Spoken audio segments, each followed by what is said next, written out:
Le basta, il s'applique face à l'attentisme du fédéral. 4 ministres côte à côte pour marteler un message d'exaspération.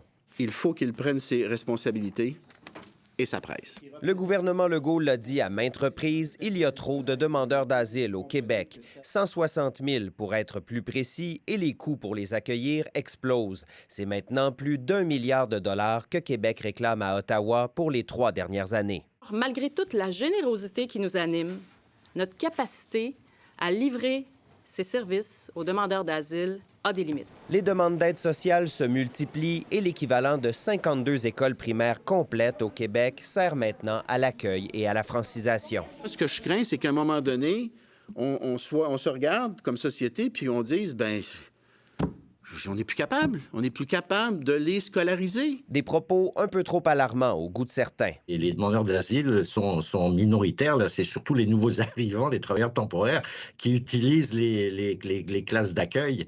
Donc, partout, il manque des nuances. Et visiblement, le gouvernement Trudeau, qui a déjà promis de verser 150 millions, ne ressent pas la même urgence qu'à Québec.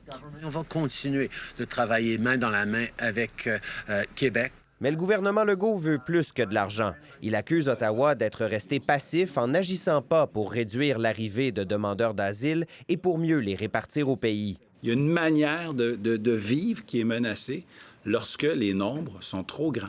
Un constat que le Parti québécois dit avoir fait bien longtemps avant la CAQ. Lorsqu'on leur demande « Qu'allez-vous faire? » la réponse, c'est rien.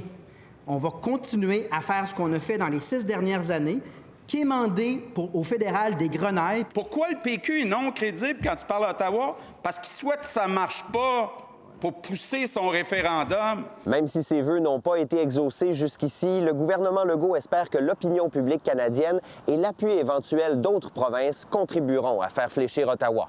Ici Alexandre Duval, Radio-Canada, Québec.